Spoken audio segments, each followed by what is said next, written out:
پیارے اسلامی بھائیوں اور بہنوں، آج میں آپ کو اسلام کے تاریخ کا ایک ایسا حقیقی اور حیرت انگیز واقعہ سنانے جا رہا ہوں جو ہمیں یاد دلاتا ہے کہ جب بندہ اللہ پر پورا یقین رکھتا ہے تو قدرت بھی اس کے حکم کے آگے جھک جاتی ہے۔ یہ واقعہ ہے امیر المومنین حضرت عمر فاروق رضی اللہ عنہ کا اور مصر کے مشہور دریائے نیل کا۔ اس وقت مصر اسلامی ریاست کا حصہ بن چکا تھا اور وہاں کے گورنر تھے حضرت عمرو بن عاص رضی اللہ عنہ۔ ہر سال دریائے نیل اپنے وقت پر بہہ کر کھیت اور زمین کو سیراب کرتا تھا، لیکن ایک سال اچانک ایسا ہوا کہ نیل کا پانی رک گیا، دریا سوکھ گیا، کھیت برباد ہونے لگے اور لوگ بھوک اور پریشانی کے شکار ہو گئے۔ اس دور کے مصری لوگوں کے درمیان ایک پرانی جاہلی رسم موجود تھی کہ جب نیل نہیں بہتا تھا تو ایک جوان لڑکی کو قربان کر کے دریا میں ڈال دیتے تھے اور ان کا گمان ہوتا تھا کہ اس سے دریا چل پڑے گا۔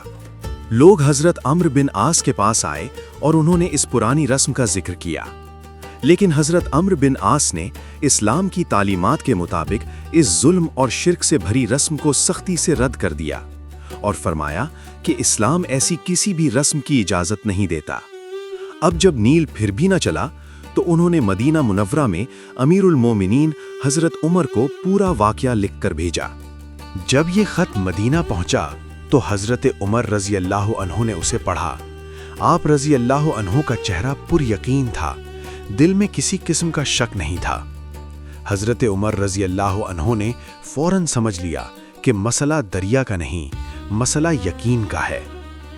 آپ نے اللہ تعالیٰ کے سامنے سر جھکا کر دعا کی، پھر ایک چھوٹا سا کاغذ لیا اور اس پر چند لفظ لکھے، مگر وہ لفظ قدرت کے فیصلوں کو بدلنے والے تھے۔ حضرت عمر رضی اللہ عنہ نے لکھا، اے نیل، اگر تو اپنی مرضی سے بہتا ہے تو مت بہ، اور اگر تو اللہ واحد و قہار کے حکم سے بہتا ہے تو میں اللہ سے دعا کرتا ہوں کہ وہ تجھے بہنے کا حکم دے۔ یہ خط حضرت عمرو بن عاص کو واپس بھیج دیا گیا اور ہدایت دی گئی کہ اسے دریائے نیل میں ڈال دیا جائے۔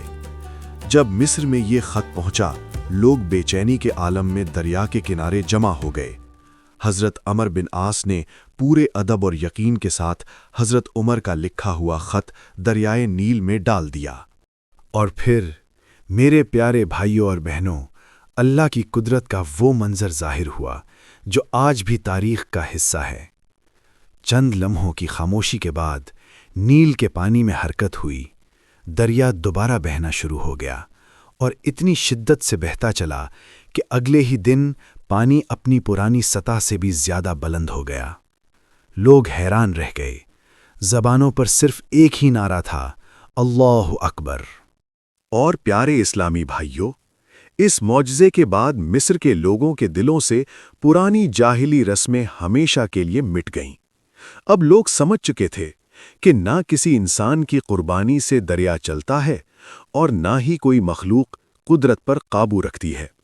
اس ایک واقعے نے صرف نیل کو ہی نہیں چلایا، بلکہ ہزاروں دلوں کو بھی اسلام کی روشنی سے بھر دیا۔ لوگوں کو یقین ہو گیا کہ اسلام انسانی جان کی حفاظت اور توحید کا دین ہے، اور ہر مشکل کا حل صرف اللہ واحد کے پاس ہے۔ اس واقعے سے ہمیں یہ سبق ملتا ہے کہ نہ تو دریا اپنی مرضی سے چلتے ہیں اور نہ ہی قدرت کے نظام کسی انسان کے قابو میں ہیں، سب کچھ صرف اللہ کے حکم سے ہوتا ہے۔ حضرت عمر فاروق رضی اللہ عنہ نے اپنی طاقت یا حکمرانی پر نہیں بلکہ صرف اللہ پر بھروسہ کیا، اور اللہ نے اپنی قدرت کا ظہور فرما دیا۔ اللہ تعالی ہمیں بھی ایسا ہی یقین، ایسی ہی توکل اور ایسا ہی ایمان عطا فرمائے، آمین۔ آپ سے گزارش ہے کہ ہمارے چینل کو سبسکرائب ضرور کریں، اس ویڈیو کو لائک کریں اور نیکی کے لیے اس ویڈیو کو شیئر ضرور کریں تاکہ ایسی ہی اسلامک ویڈیوز دوسرے لوگوں تک بھی پہنچ سکیں۔ اللہ پاک آپ کو اس نیکی کا اجر عطا فرمائے، آمین۔ اللہ حافظ۔